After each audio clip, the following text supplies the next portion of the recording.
নতুন রাজনৈতিক দল গঠন করছেন শিক্ষার্থীরা, ১ মাসের মধ্যেই সিদ্ধান্ত।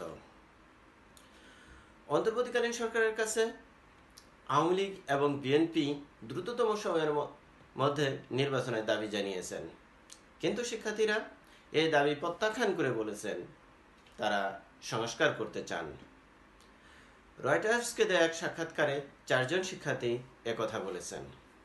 ছাত্র আন্দোলনের এসব শিক্ষার্থীরা আশা করছেন গত ১৫ বছরে যা হয়েছে তার যেন পুনরাবৃত্তি না হয়।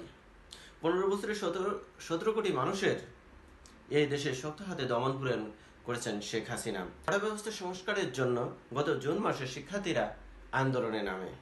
এই আন্দোলন শুরু হয় দমনপীড়ন পরে তার সরকার পতনের আন্দোলনের রূপ নেয়। পরবর্তীতে সরকারের ক্ষমতাচ্যুত হয় শেখ হাসিনার সরকার। এর আগে সহিংসতায় বাংলাদেশে অন্তত ৩০০ মানুষ মারা যায়। ১৯৭১ সালে স্বাধীনতার পর এত মানুষ আর মারা যায়নি। এমত অবস্থায় দেশের সংস্কার আনতে নতুন রাজনৈতিক দল গঠন নিয়ে আলোচনা করছেন শিক্ষার্থীরা। রয়টার্সকে এমনটাই বলেছেন মাহফুজ আলম নামের এক শিক্ষার্থী। আইন নিয়ে পড়াশোনা করা ২৬ বছর বয়সী মাহফুজ বলেন, ১ মাসের মধ্যে এ ব্যাপারে সিদ্ধান্ত আসতে পারে। রাজনৈতিক প্ল্যাটফর্ম গঠনের আগে সাধারণ ভোটারদের সঙ্গে এ নিয়ে আলাপ করতে চায় শিক্ষার্থীরা। এর আগে পরিকল্পনার ব্যাপারে কোথাও বিস্তারিত জানানো হয়নি। এ বিষয়ে সমন্বয়ক তাহমিদ চৌধুরী বলেন, তাদের নতুন রাজনৈতিক দল গঠন সমূহের সম্ভাবনা রয়েছে।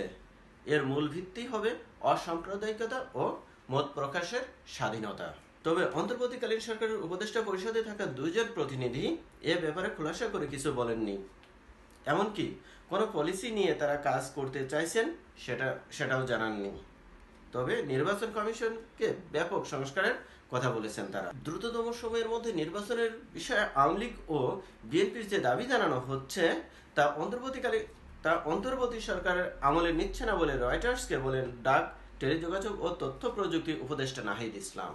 এ বিষয়ে জানতে চাইলে সংবিধান বিশেষজ্ঞ স্বাধীন মালিক বলেন, আমরা এখন অজানা নদীতে এসে পড়েছি, সেটা আইনগত ও রাজনৈতিকভাবেও। এই অন্তর্বর্তীকালীন সরকারের ক্ষমতা কেমন হবে তাও বলা যাচ্ছে না, কেননা এই সরকারের আইন মেনে হয়নি। বাংলাদেশের এমন পরিস্থিতি নিয়ে অন্তত ৩০ জনের সাথে রয়টার্স কথা বলেছেন। এর মধ্যে শিক্ষার্থী ছাড়াও রাজনৈতিক দলের নেতা ও বিশ্লেষক রয়েছেন। এ নিয়ে শেখ হাসিনার ছেলে সজীব ওয়াজেদ জয় রয়টার্সকে বলেন, রাজনৈতিক দল কোথাও যাচ্ছে না, তাদের উৎপাদন করা যাবে না। এখন হোক কিংবা পরে আওয়ামী লীগ কিংবা বিএনপি ক্ষমতায় আসবেই। আমাদের সহযোগিতা ছাড়া, আমাদের সমর্থকদের ছাড়া কেউ বাংলাদেশের স্থিতিশীল অবস্থা ফিরিয়ে আনতে পারবে না।